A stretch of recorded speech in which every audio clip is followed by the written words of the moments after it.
శ్యామలా శ్యామలా శ్యామలా రక్షించండి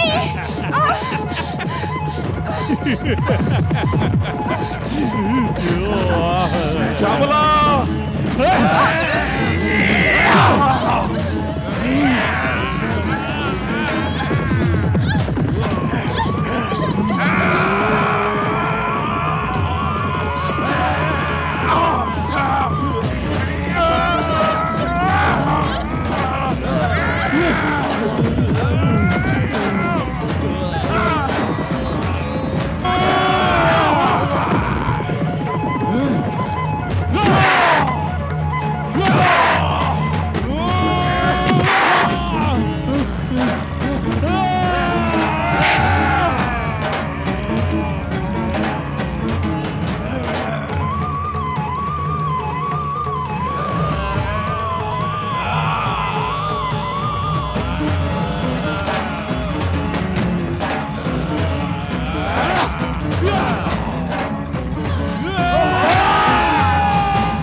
స్వామి స్వామి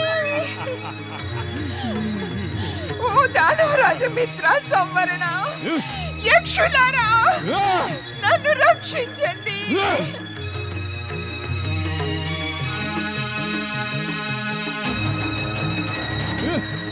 విడిచిపెట్టు నన్ను విడిచిపెట్టు యక్షరాజా నన్ను రక్షించండి రాక్షసుడి నుంచి రక్షించండి నన్ను విడిచిపెట్టు ఓరి దుష్ట నీ దుర్మార్గానికి పరిణామం ఏమిటో తెలుసా విడిచిపెట్టు దానవ మహారాణిని నా మార్గానికి అడ్డు వచ్చేవాడికి ఏం గతి పడుతుందో ఈ రంభదశని చూసి నీవు తెలుసుకో నా మార్గాన్ని నుంచి తప్పుకో నీ వంటి దుర్మార్గుడే మాకు పరిణామ భయం చూపిస్తున్నాడా ఓరి దుర్బుద్ధి పరిణామాల భయంతో దుష్టులు భయపడాల్సి వస్తుంది విడిచిపెట్టు దానవ మహారాణిని బ్రతకదలుచుకుంటే నా మార్గం విడిచిపెట్టు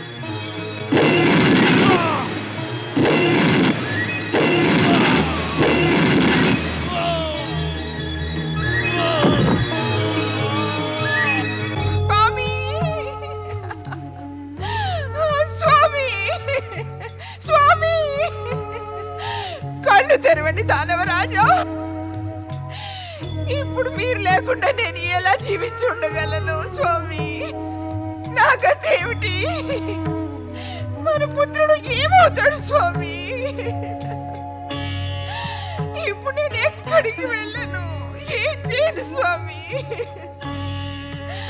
కళ్ళు తెరవండి స్వామి స్వామి స్వామి దానవ మహారాణి ధైర్యం వహించండి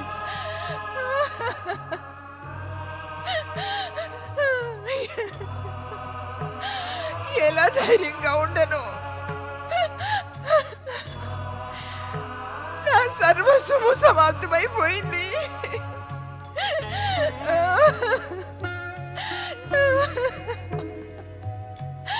నా పుత్రుడు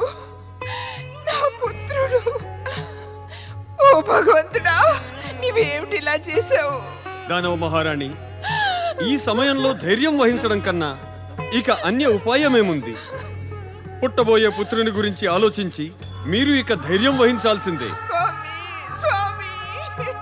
దానవరాజు రంభుడు వీరత్వముతో యుద్ధము చేస్తూ వీరగతిని పొందారు మిమ్మల్ని రక్షించాలని వారు తమ ప్రాణాలను త్యజించారు ఇప్పుడు మీ కర్తవ్యం ఏమిటంటే కాబోయే పుత్రుని రక్షిస్తూ మీరు సరిపెట్టుకోవాలి వారి వీరపుత్రునికి క్షేమంగా జన్మనిచ్చి వారి వంశవృద్ధి కోరికను మీరు పూర్తి చేయాలి వద్దు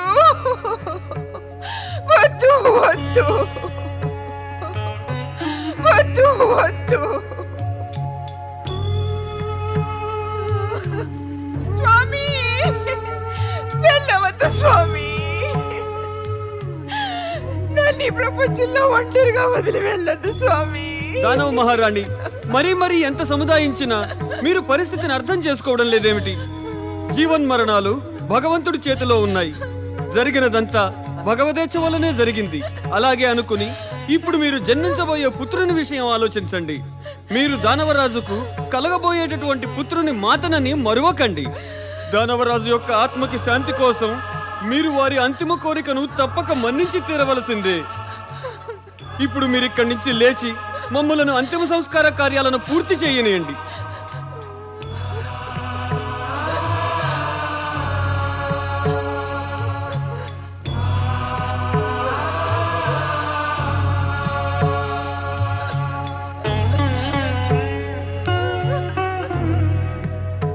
ఓ అగ్నిదేవా, దానవరాజు రంభుడు ఎంతో వినమ్రభావంతో తమరి ఆరాధన చేశాడు.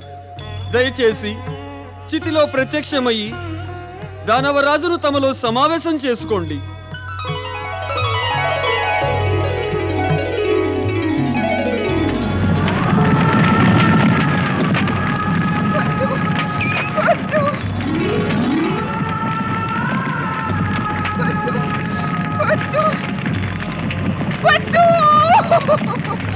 మహారాణి,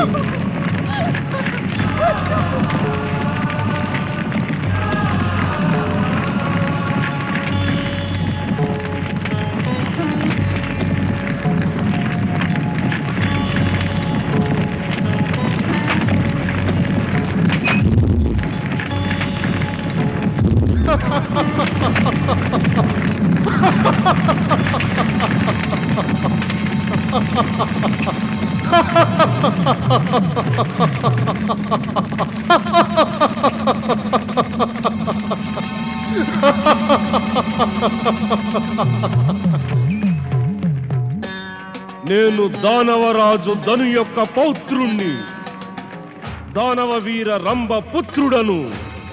నేను మహిషాసురుణ్ణి. మహిషాసురుని జన్మ దానవుల రక్షణ, వారి ఉన్నతి కోసమే జరిగింది. నేను దానవుల పట్ల జరిగే అన్యాయానికి పగ తీర్చుకుంటాను. మహిషాసురుడు ముల్లోకాలలోనూ దానవ సామ్రాజ్య ధ్వజాన్ని ఎగురవేస్తాడు.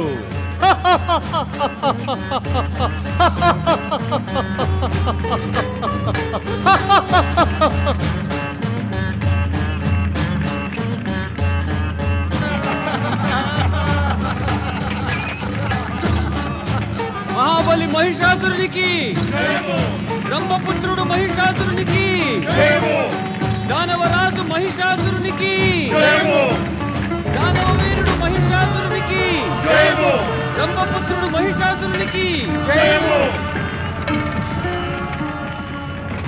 అగ్నిదేవుడి మధ్యలో రాకుండా ఉంటే, అతనికి దేవతల హితచింతన ఉంటే నేను రంభుని హతమార్చటంలో సఫలుడనై ఉండేవాడిని.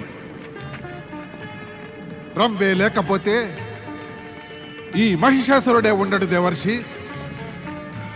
మరిప్పుడు వచ్చిన ఆపదను మరి ఎదుర్కోవలసిందే కదా దేవేంద్ర. ఎందుకు ఇలా అవుతోంది దేవర్షి? ఎప్పుడు అవుతోంది, ఇలాగే అవుతోంది. ఆపద వచ్చినప్పుడల్లా మేము శక్తినంతా కూడగట్టుకుని దానిని పారద్రోలుతున్నాము. అది పారిపోతోంది, కానీ మళ్ళీ వచ్చి పడుతోంది. మేము దుఃఖాన్ని, కష్టాల్ని, బాధను అనుభవిస్తూ మళ్ళీ తరిమినది మళ్ళీ వచ్చేస్తూ ఉంటోంది. మళ్ళీ వచ్చింది దేవర్షి, ఇప్పుడు మళ్ళీ వచ్చింది. ఆపద సంపద ఋతువులలాగా తోబుట్టువులు వాటిలాగే వస్తాయి పోతాయి, మళ్ళీ వస్తాయి మళ్ళీ పోతాయి. ఏ విధంగా ఋతువుల రాకటా పోకటలపై మన నియంత్రణ లేదో అదే ప్రకారంగా దేవేంద్ర, అదే ప్రకారంగా ఆపదలు సంపదలు కూడా మన వశంలో లేవు, మన సామర్థ్యానికి మించినవి. వాటి రాకపోకలు జరుగుతూనే ఉంటాయి దేవేంద్ర. ఇందులో హతాశులవ్వవలసిన అవసరమే ఉంది. ఎలా మనం ఋతువులకు లొంగి ఉన్నామో ఆ ప్రకారంగానే ఆపదలకు లొంగి ఉండటమే మనకి మంచిదవుతుంది. నారాయణ నారాయణ.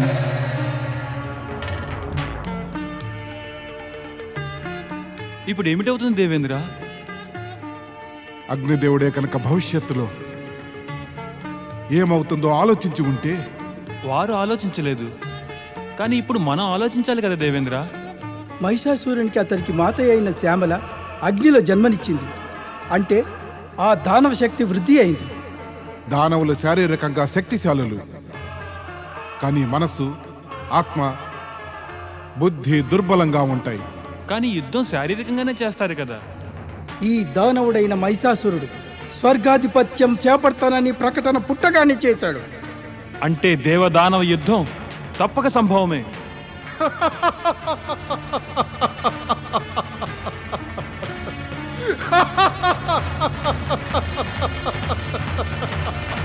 మహాబలి మహిషాసురునికి జయము!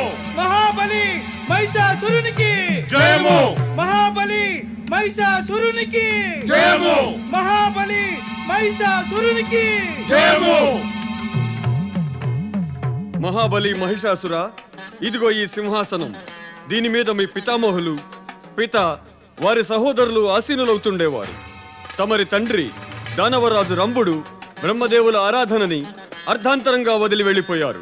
ఇప్పుడు ఆ కార్యాన్ని తమరు పూర్తి చేయాలి. ఈ కార్యాన్ని పూర్తి చేయకపోతే మీ పూర్వీకుల యొక్క మహత్వాకాంక్ష పూర్తి కాజాలదు. మేము మా పితాశ్రీ చితి నుండి ఉత్పన్నమయ్యాము యక్షరాజా. వారి ఆత్మ యొక్క ధ్వని మా యందు ప్రతిధ్వనిస్తూ ఉంది. మా ముందు అప్పటి దృశ్యాలు స్పష్టంగా కనిపిస్తున్నాయి. మా పితాశ్రీ తమ జీవితంలో చూసినవి. ఆ దుష్ట ఇంద్రుడు మాయా తిమింగలమై మా పినతండ్రి కరంబుని సజీవంగా మింగివేశాడు. ఆ ఇంద్రుడే మా తండ్రిని వధించేందుకు వచ్చాడు. కానీ అగ్నిదేవులు వారిని కాపాడగా ఇంద్రుడికి తన ఉద్దేశం నెరవేరలేదు. ఇంద్రుడు మాకు పెద్ద శత్రువు. ఇంద్రునికి దండన విధించే వరకు మా మనస్సుకు శాంతి ఉండదు. అవును మహాబలి, అందులో సందేహం లేదు. ఇంద్రుడు మీ వంశాన్నే మసి చెయ్యాలని విశ్వ ప్రయత్నం చేశాడు. కానీ భగవంతుని ఇచ్ఛా విరుద్ధంగా ఏమీ చేయలేకపోయాడు. కానీ ఒకటి మాత్రం నిజం, ఆ ఇంద్రుడు అత్యంత అభిమానం కలవాడు. ఆ అభిమానానికి వశీకరుడై అతడు మా యక్షులని అవమానించి మందలించి స్వర్గలోకాన్నించి బహిష్కరించాడు. ఆ అహంకారాన్ని మనం పటాపంచలు చేద్దాం.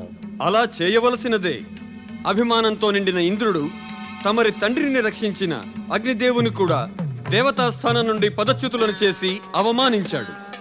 దేవ దానవ మానవులందరూ ఇంద్రునిచే బాధించబడ్డారు. అందరూ ఇంద్రునిపై ప్రతీకారం కోరారు. అయినా ఎవ్వరూ ప్రతీకారం తీసుకోలేదు. ఎలా తీసుకుంటారు? అతని అన్యాయాలను అవినీతిని కూడా ఎవరూ హర్షించరు. అందరూ ప్రతీకారం కావాలంటున్నారు. కానీ ఇంద్రుని కుటిలత్వం, క్రూరత్వం, దుర్మార్గాల కారణంగా ఎవరికీ చేతకాలేదు. అలా కాదు యక్షరాజా సంవరణ. అతని కుటిలత్వం, దుర్మార్గం మా ముందు చెల్లవు. నేను కూడా చెప్పేదేమంటే మహాబలి మహిషాసుర, ఇంద్రుని ఎదుర్కోవడానికి తమరి వంటి శక్తిశాలురైన దానవుడే కావాలి. యక్షరాజా, ప్రతీకార భావం భుజాల్లో మహాశక్తిని ఉత్పన్నం చేస్తుంది. ఇంకా ఆ ప్రతీకార కాంక్ష దానవులదైతే ఆ మహాశక్తి అనంతంగా విజృంభిస్తుంది. నేను మీతో ఏకీభవిస్తాను మహాబలి. ఇవన్నీ ఉన్నప్పటికీ మీరు జాగ్రత్తగా ఉండవలసిన అవసరం ఉంది. జాగ్రత్త? ఎవరితో జాగ్రత్తగా ఉండవలను? ఇంద్రునితోనా? అవును దానవరాజా. ఎందువల్లనంటే తమరు పితామహులు ధను బ్రహ్మదేవుల వరప్రాప్తిని పొందక పూర్వమే స్వర్గానిపై ఆక్రమణ చేశారు. దానివల్ల పరాజితులయ్యారు. ఇంద్రుడు తన యొక్క దివ్యశక్తి కారణంగానే వారిని పరాజితులను చేశాడు. అందుకని ఇంద్రునిపై ఆక్రమణ చేసే ముందుగానే తమరు బ్రహ్మదేవుల యొక్క వరంతో శక్తిని ప్రాప్తించుకోవాలి. ఎవరికైతే బ్రహ్మదేవుల వరంతో శక్తి ప్రాప్తిస్తుందో వారికి ఇంద్రుడి దివ్యశక్తి ఎటువంటి అహితము చేయజాలదు. యక్షరాజా, మీరనేది ఇదే కదా? బ్రహ్మదేవుని తపస్యానంతరమే మేము ఇంద్రుని ఎదుర్కొనవలనని? అవును మహాబలి, నా అభిప్రాయం కూడా అదే. అయితే సరే యక్షరాజా, మేము మా పితాశ్రీలాగే పంచాగ్ని తపస్సు చేసి బ్రహ్మదేవులను ప్రసన్నులను కావిస్తాము. వారి నుంచి వరాన్ని పొందుతాము. అప్పుడు ఆ దుష్టుడు ఇంద్రునికి చూపిస్తాము. దానవులను, నిర్దోషులైన యక్షులను బాధిస్తే దాని పరిణామం ఏమవుతుందో.